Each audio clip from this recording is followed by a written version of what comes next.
I'm doing well. How are you? So, you looking forward to seeing your old friends again over with San Francisco? Yeah, definitely.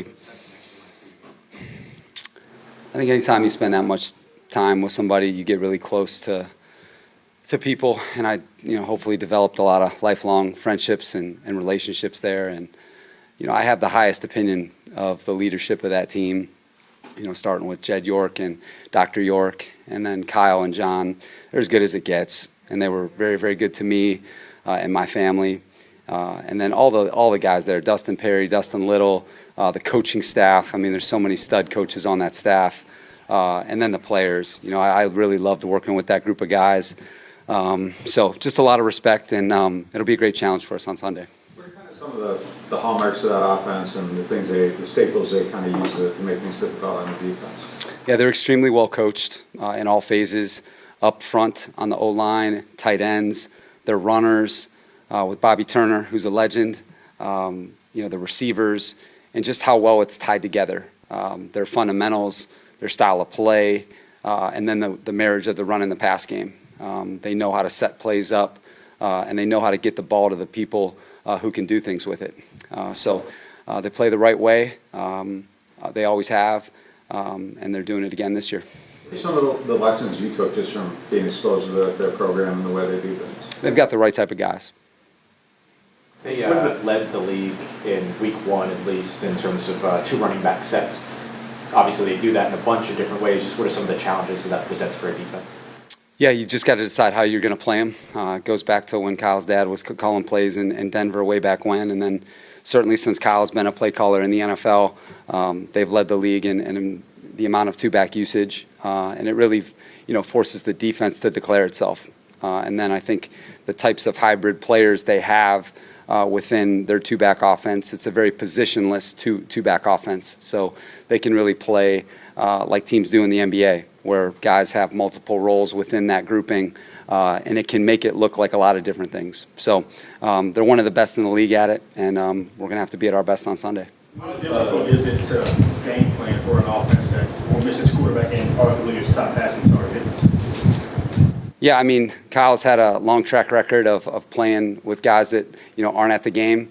And I think he's had success with a lot of different types of quarterbacks, a lot of different types of O-lines and skill players. So that's what good coaches do. They adjust. We're going to try and prepare the best we can for their offense, and then try to get the specifics of who's going to be out there as we get closer to the game.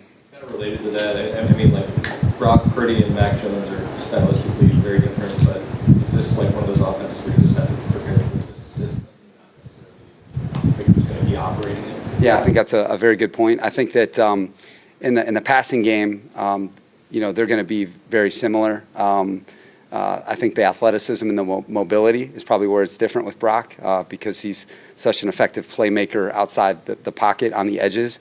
But they're going to run their offense, and I think that they believe in what they do. And I think they're going to tailor it this week to who they have, and that's what good coaches do, like I mentioned. But Mac's a very experienced player, and I think that's the thing. Even though he's a young player, he's started a bunch of games in this league for New England. In Jacksonville, he's been extremely well coached, and I do think he's a very good fit for how they play in San Francisco. So I know they believe in him over there, and he put a lot of quality downs on tape in the preseason in San Francisco's system, and they're going to be ready on Sunday. Christian was obviously having a lot of success even before he joined that system. What makes him so uniquely special and difficult to defend? Oh, he's one of the true chess piece players in our league. One of the, he's just a rare competitor, number one. He's just wired the right way. I really admire his approach, but then just a very complete skill set in the running game.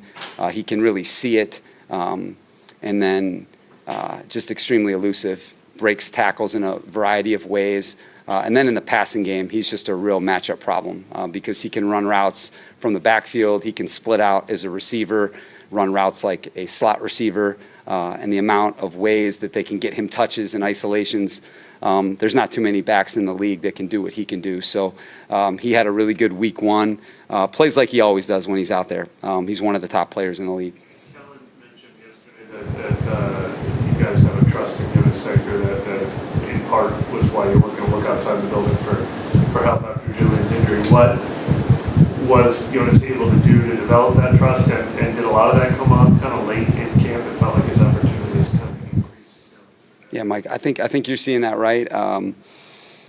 Just think he got a lot better from spring to the end of training camp. There was a really big jump, I think, really in the last 2 preseason games, and then the way he competed against R1s at times during training camp. So you're never truly ready as a rookie. You just got to go trust that they're going to go out there and play the right way, which is what he's done. When he's gone out there, he's played the right way. There's going to be some things that happen out there for the first time for him.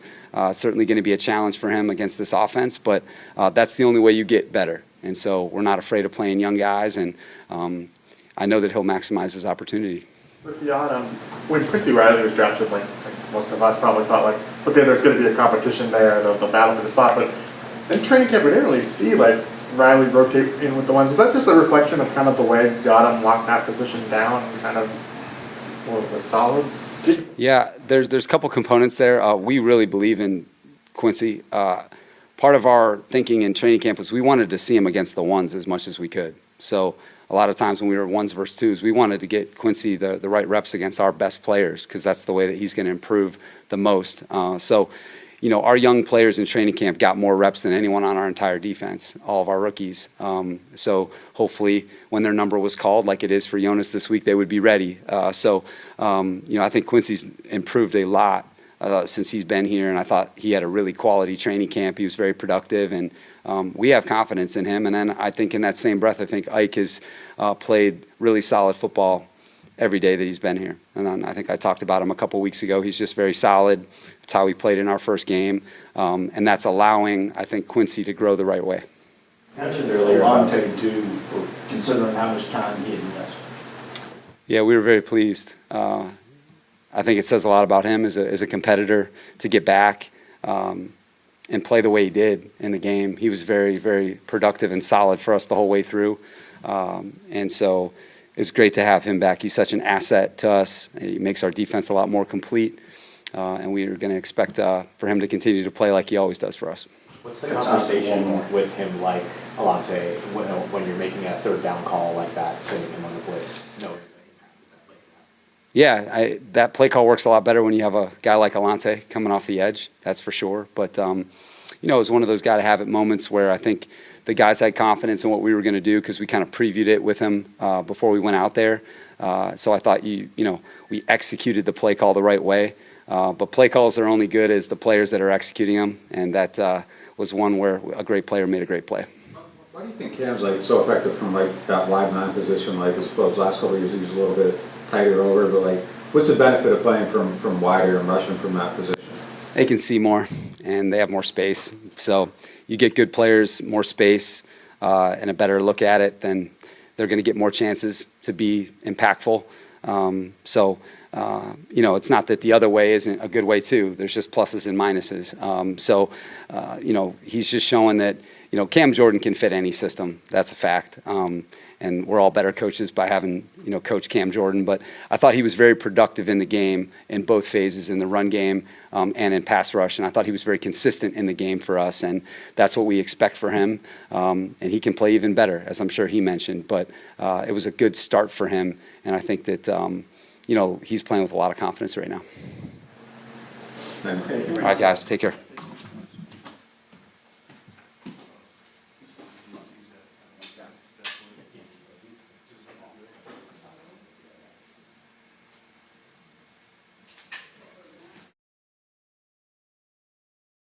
Guys? Good, you guys? Just because it's top of mind, the injury report out and Zach Wood was a DNP. I mean, obviously we've seen him participate, you know, to say whether you expect him to play or not, but what, you know, if you have an injury with a long snapper, like, do you have somebody a phone call away or something, and since there's not usually a backup in-house? Yeah, we do. We always have a short list of, you know, there's a couple guys that are on that list that if we need to get to that situation, we'd be able to call them and bring them in.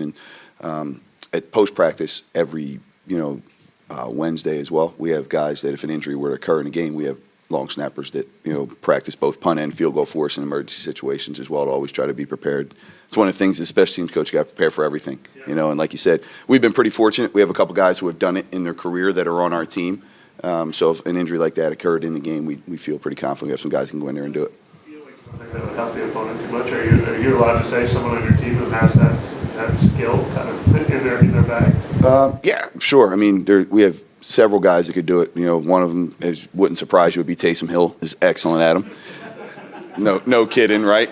He's not the backup snapper, and he's the backup holder, and he could be the backup punter and the backup kicker. He could do it all. But then Cedric Wilson, Nephi Sewell, Ridgeway, Mo. We have a bunch of guys that have done it and work at it with us. And so once a week we get those guys a couple snaps, and so it's always good practice. Who's Mo? Maliki. That's a good story. I don't want to butcher his name. I call him Mo. Better than 80, I guess, right? What was your view of Kroger's first game?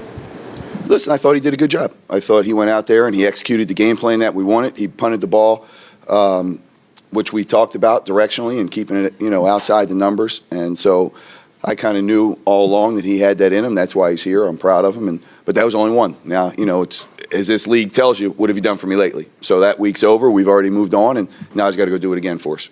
Same thing with Bayless and Sanker in them kind of spots. What would you say other than that? I thought they both did a good job. I think, Sanker's going to come back and tell you that, he wishes he made that tackle on the one return, and I wish he did too. And next time he will make it, but he did a great job. He beat a double team, and got near the ball. And then there were a couple other guys on that play that missed tackles that, we talked about in the meeting, and they would be the first ones to come up here and tell you they should have made the play. So good job by their returner. Blake was talking about the missed field goals and the operation was rushed a little bit, just because of the questionable PI call and everything. Would you be okay in that situation if the kicker was just like, we just need to take delay a game? Yeah, we talked about that. There's a couple things to that. One, Blake will also be the first person to tell you that he should make the kick, whether the operation is not, and I agree that he should. Second, I can do a better job and help him. I'm there wondering if it's PI or not, and I need to do a better job of getting them out on the field faster. So I told him and the team, that was my fault. I got to do a better job. But yes, I would be okay in that situation right there. It goes from a 38 to a 43-yarder, and, to me, they're the same kick for him. What did you, with Isaiah Stalbert, what is it that makes him such like a special teams standout? Yeah, I think that his physical traits, he's very explosive, he's very fast, he's stronger than you think. And those are the things that we saw coming out of college, why we had really liked him coming out as an undrafted free agent. And then when he got here, all he did was show up in practice and make plays. And, I also think that there's the care factor and how important it is to him, and he understands his role. And I think that, that's one of the things that we talk about. Kellen had a meeting with the team, and we define roles for each guy. And we do that on special teams as well. You have a defined role. And I know on special teams there's guys that would rather, I don't know if rather is the right word, but there's guys that they want to be the starting linebacker, and I tell them right now you're not. So, but here's what your role is, and you need to go be the best that you can be at it.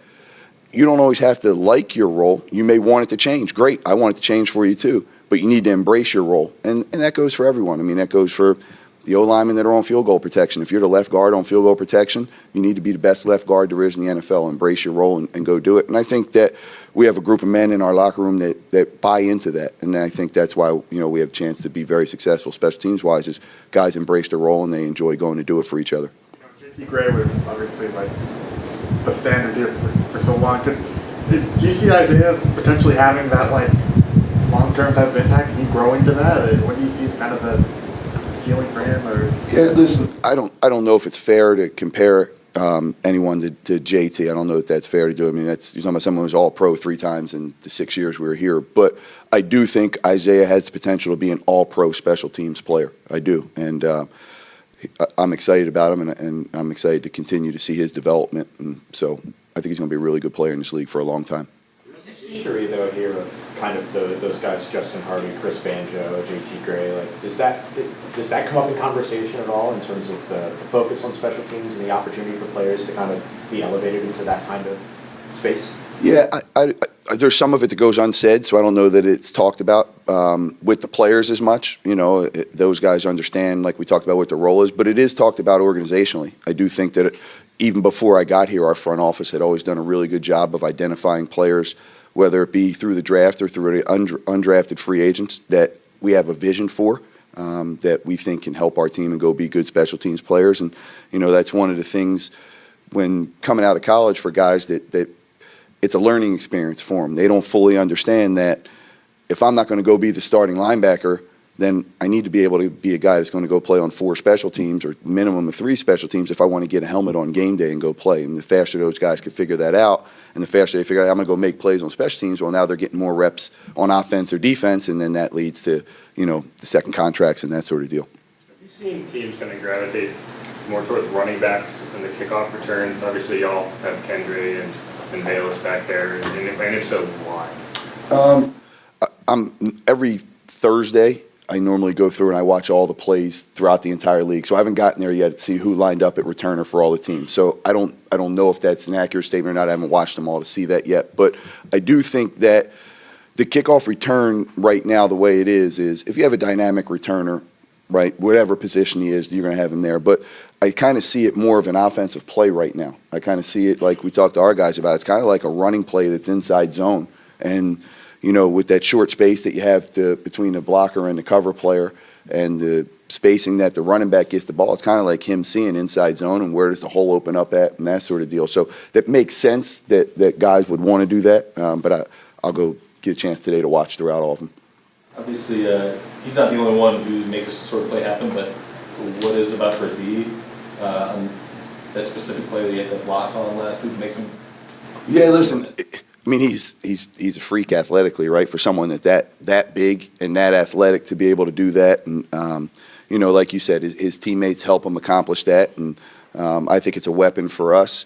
And he's had success with being able to get that done now and shows up. And you can go back to even when we first got here. We had tried it and we had gotten guys over, we just didn't block it. But it's kind of something that is a game plan thing, and we have other guys on our team who have done it, currently, or guys who have moved on as well. Like Carl Granderson's a guy that can do something very similar. So next time we run it, maybe it'll be somebody different when they're putting all their attention on Brian. The type of play that you kind of have to, like if they're expecting it, will it work? Like it feels like it's a play where you either catch them off guard or it seems like it'd be pretty easy to just put your hand up and contact the guy if they knew it was coming. Yeah, if they knew it was coming, I agree with that statement. And I think when there's other teams that don't have Brian that are able to do that, so they may sub in a linebacker or a DB or somebody that's lighter, more athletic, and that's it's like the alarms are going off for the offensive lineman. They see a little guy in there and they know what's about to come. If you do have to go without Zach, do you factor in a rookie holder and his comfort level with the guys on Wednesday versus somebody on the short list you might have to bring in? No, I don't. I don't. I think Kai's an excellent holder, whether he's a rookie or not. I mean, he's been holding his whole life. So ultimately, as I told those guys, whoever snaps, the holder get the ball down, the kicker put it through the uprights. And I have full confidence that both of them will get their job done. Did you get to watch any of the Bears-Vikings game tonight? I saw it the next day. Is the strategy there, or with the strategy, normally just keep it out of bounds and don't worry about it? Don't say. Yeah, listen, I think that is a strategy where you can say, I'm just going to kick it short of the landing zone, So that a lot of this is new with the new kickoff, and situations come up, and so now everybody will be tuned into that. But yes, you could kick it out of bounds. If you kick it out of the end zone, you gain 5 more yards. They're only starting on the 35 instead of the 40. But if you don't, essentially you're ending the game because you allowed them to run 40 more seconds off the clock there. So it's the risk-reward of, hey, do I know we can kick it out of the back of the end zone, or would I rather kick it short or kick it out of bounds, and I know I'm going to give them the ball on the 40, but I have a better chance getting the ball back maybe with a minute than whatever was left there, 10 seconds or so. If the ball's kicked short of the landing zone, can the receiving team still field it, or is it just? The way it is ruled right now is if the ball's short of the landing zone, they're going to blow it dead. They don't want unnecessary hits and that sort of deal. If it's in that gray area of like right near the 20-yard line, then they're supposed to let it play out, and then they can go to instant replay and can figure out if it made the landing zone or not. All good? Thank you, guys.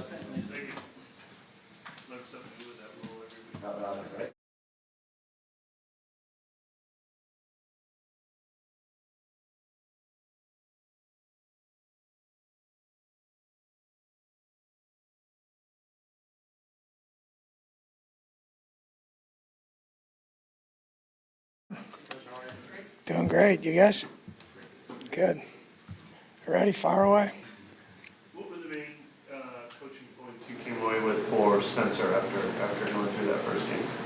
The biggest thing is just, to stay within himself, let the offense work for him, not try and press. And, it's hard when you get behind the sticks. You don't manage first down and second down well. You put a lot of pressure on the quarterback, so we've got to do a better job of helping him. How do you think he handled that, like demeanor-wise, confidence-wise? He was awesome. He really was. He was dialed in. The communication was excellent throughout the game. He had great vision, knew what he was seeing. Obviously, he made a few mistakes, but he also made quite a few plays for us. So, good first outing. A lot of quick game in this last game. What's kind of the key to operating that efficiently? I think Spencer was 18 of 24 on quick passes in this game. Yeah, obviously it's guys getting to where they need to be when they're supposed to be there, and the ball getting out on time. And you take pressure off the passer when you can get the ball out of his hands quickly, avoid sacks, like I said, avoid the negative plays, play within the sticks, so to say. Would it be frustrating for a quarterback when there's a team sitting back in Shelley? Spencer mentioned after the game that he expected more pressure, and I'm sure that took away some of the opportunities. How did you see him kind of handle that? I thought he did an excellent job. It's part of the style in which they play. They were going to keep a lid on it. They get into what we call a penny structure, and they play with three deep back there, and they kind of drop in from the sky, so to say. So it makes it difficult and challenging to find ways to get behind them. And so, playing quarterback, it's important that you stay patient, you stay detailed, and you don't force the ball into coverage. I thought he did a good job of that. Kellen pointed out after the game, first down efficiency in the run game, particularly in the second half, was something that maybe necessarily wasn't as advantageous as expected. What went into that, and how do you go about addressing that going into this week? Yeah, obviously, like I said, you got to win first down, and everybody focuses on third down, right? So what'd you do on third down? Well, okay, you were this percentage. Well, that's not good. Well, okay, when you look at statistics, where are you? What were your third downs? Were they 3rd and 5 or less? Are they 3rd and 10 plus? Because if you're playing in 3rd and 8 plus, you got problems in this league. You just look at percentages, you're not going to win. So, like I said, and when what you said, what Kellen alluded to, is we got to win first and second down. With some of the runs you guys had on first down in the second half, a lot of them more for tempo. Didn't have a lot of pre-snap motion. Is it hard? Is it harder to run pre-snap motion when you're going fast, or is it you just don't want to run it because you're trying to go as fast as possible? One of the things that, when you talk about the run game is identification, all right, and targets and where you're going. So anytime you start moving people on a run play, you move targets or potentially move targets. So whether we're in a huddle tempo and we're shifting and motioning, or we're playing fast, where the targets are a key part to everything we do. When you put together the game plan, do you have a rough idea of how many touches you want Alvin to get? And was last week a little less than you would have preferred? Well, obviously you go in with a certain idea, but the game dictates different things, and you can't ever put a number on it. If you had asked me if we were going to go in, I think, what did Spencer end up with, 46 attempts in the game? If you had asked me if we were going in, was he going to have 46 attempts? I'd have said no. So you just got to play the game the way it plays out. But would you ideally like to see Alvin? Obviously, anytime 41 has a ball in his hands, I like our chances. That's a good thing, So, and teams like talked about not, having a great ability to try and create explosive plays in the pass game because the shell was on it. There's going to be other games where we feel like, hey, we can create explosive plays through the running game. We got to get 41 more touches than we normally would. But obviously, it's a point of emphasis every week. How we're going to get the ball to 41. Spencer spoke yesterday about the opportunity to build rhythm with some of the skill position players because they were that 11 personnel group, kind of 76% or more in terms of snap percentage. So we got a lot of opportunities with them. Is that kind of a hallmark of what y'all like to do, or are there going to be situations where you are going to rotate more than maybe what we saw week one? Sure. I think when you look at our personnel, we're going to lean into the 11 and then, the 12 where we have 2 tight ends, 2 wide receivers, and 1 back. As you see, we don't have a fullback on the roster, so you're not going to see, the 21 stuff that some of the other teams in the league will run. And we're going to use that personnel accordingly, how we feel like we want to attack a certain team and what group gives us, we feel, a competitive advantage in a game plan. Dalvin Banks, his first game. I thought he was outstanding for a young guy. I thought he did a really nice job. The moment's not too big for him. He's a true pro. Comes to work every day, has a great attitude. He's smart. He studies. He's prepared. He's detailed. There's not enough. I have all great things to say about Kelvin and what he's done. Yeah, What's the just- challenges that the 49ers bring? They're very talented. They're a good football team. Obviously, it all starts with them up front in the core. They're going to get after you, that pass rush and the front four. They're going to play vertical up the field. Obviously, Bosa, everybody knows about him. You got to have a plan. You go linebackers, Fred Warner, obviously phenomenal football player. Having played them in the past, they're a little bit younger this year than they have been, obviously, with some of the young guys that they're playing, but they're a talented group and they fly around. When you play these guys, they're going to play hard, they're going to play fast. Yeah, I was just about to ask you about Calvin and the moment not being too big for him. He's going against Nick Bosa this week. I'm sure you've seen a lot of rookie tackles that started early. Is he even rare among them in preparedness and kind of poise early on?